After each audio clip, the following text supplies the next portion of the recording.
समय है। किसी ने कहा कि तुम मेरी शरण में आ जाओ, तुम्हें मुक्ति मिलेगी। किसी ने कह दिया कि तुम मेरे शरण में आ जाओ, तुम्हें धन दौलत बरस जाएगी। किसी ने कहा तुम मेरे शरण में आ जाओ तो तुमको किसी भी प्रकार का दैहिक, दैविक, भौतिक किसी भी प्रकार का संकट नहीं रह जाएगा।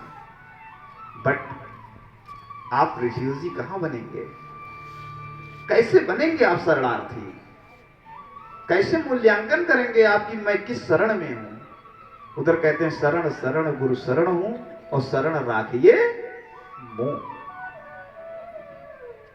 फिर आगे, मन माया की लहर में चित्त स्थिर नहीं होए। यानी आप एक शरणार्थी हो, फिर भी आप मूल्यांकन करें, चिंतन करें। बुद्ध ऐसे ही बुद्ध नहीं हो गए, चिंतन आया होगा, सोच पनपी होगी।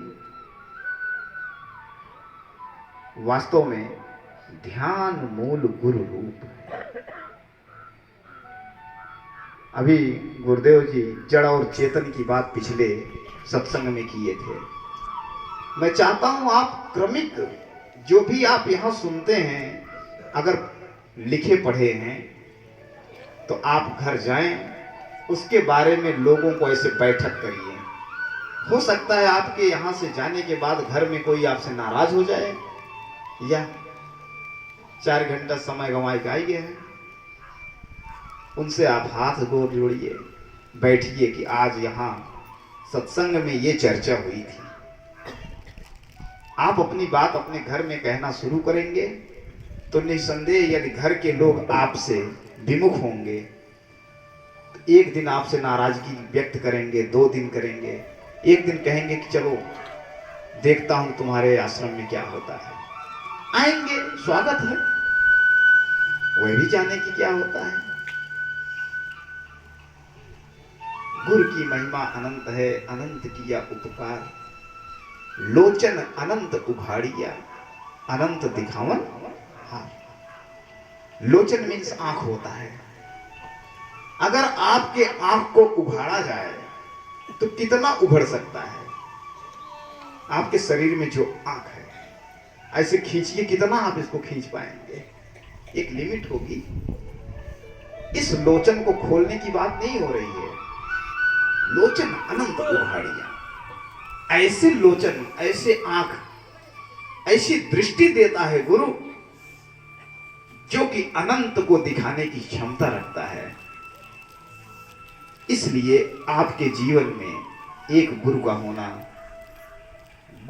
एक मैंने गलत बोल दिया, गुरु का होना आवश्यक होता है।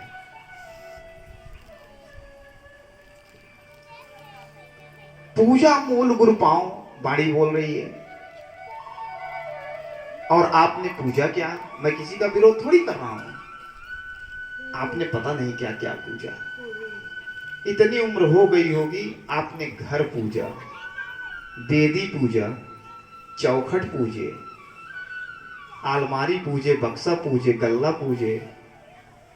होता ही नहीं होता है। दुकान रखे हैं तो काउंटर की पूजा किए, पेड़ पूजे, आसमां पूजे, धरती पूजे,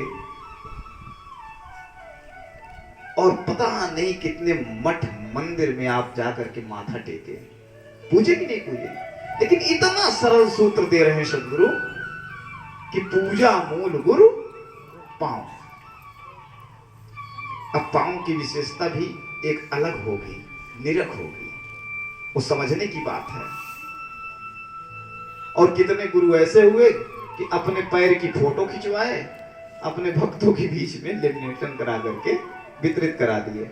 और भक्त लोगों ने कहा कि गुरुजी ने तो कहा है कि पूजा मूल गुरु पाओ, तो चलो गुरुजी के पैर का ही चित्र खींच करके उसको घर में सजा दिया जाए। फिर फंस गए।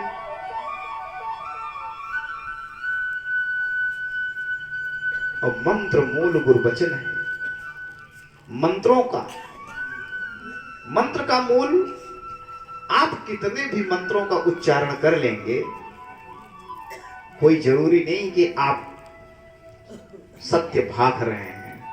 भाग रहे हैं मतलब बोल रहे हैं, कह रहे हैं, आपका उच्चारण सही हो या सत्य नहीं है, शब्दों की वो जो व्यंजना है, कोई जरूरी नहीं कि आप जो जप रहे हो वह सत्य ही हो। इसलिए पारखी गुरु जब होता है तो उसकी जो वाणी होती है वह मंत्र से भी अव्वल होता है।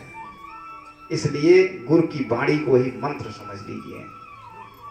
और मोक्ष का मूल सद्भाव होता है। लेकिन आप करते क्या है मोक्ष को प्राप्त करने के लिए? क्या क्या करते हैं? माघ का मेला चल रहा है, आप स्नान करते हैं, और इधर हमारे निर्मल साहिब जी कह रहे हैं गुरु दरिया में नहा लाओ जैसे दुर्मति भागे। गुरु की दरिया में नहा लीजिए, आपकी दुर्मति, दुर्मति माने आपकी जो मति है, जो भ्रष्ट हो गई है, वह भग जाएगी। तो लेकिन गुरु रूपी दरिया में आप कहां नहा रहे हैं? आप तो ऐसी दरिया ढूंढ रहे हैं जहां पर हजारों लाखों लोग डुबकी लगा रहे हैं। आप गुरु की दरिया में आए। आप विचार करें, चिंतन करें, मजबूर हो जाएं। मैं हर बार सत्संग में यही परोसना चाहता हूं कि आप वास्तविकता को जान लें, बस आप सच्चाई जानें, भटकिए मत। वास्तव में यह जीवन अब आपको नहीं मिलने वाला है। तो आपको जैसे गुरु जी ने भी बताया कि 18 मास का जो बच्चा होता है उसको कोई मोहित कर ले या वह किसी के मोह में फंस जाए, उसको आप गाली परोस दीजिए, देखिए वो एक्सेप्ट करता है कि इग्नोर करता है। कितनी बड़ी बात बताया गया। हम रोज शांत होना सीखें, साक्षी भाव होना सीखें। और मुझे नई सीख आज खुद मिल रही है कि मुझे 18 माह के बच्चे जैसा बर्ताव करना चाहिए। यह नई चीज आज सुनने को मिली है, इसलिए मैं तालियों से सोचता हूं आप अपने अंदर अंगीकार करें। बहुत बड़ी बड़ी बातें कही जाती है, उसमें से एक ऐसा सूत्र निकल जाता है उन वाणियों में कि जो थोड़ा सा तो अपनाने योग्य होता ही है, तो हमको अपना लेना चाहिए। हम प्रयास करेंगे, लेकिन नहीं, हमारे अंदर अहंग भरा हुआ है। अभी गुरु जी के मुंह से निकला अद्वैत, द्वैत और अद्वैत। एक सिंपल सा सूत्र है, सभी लोग अंगीकार करेंगे, अपनाएंगे। पहली बात, आपको तनिक भी अहंग नहीं होना चाहिए। प्रथम सूत्र आप अपनाइए कि आपके अंदर किसी भी प्रकार का अहंकार ना हो। अगर आप, मैं देखता हूं, अच्छा पहन लेते हैं तो उसका भी अहंकार हो जाता है। अच्छे कपड़े आप धारण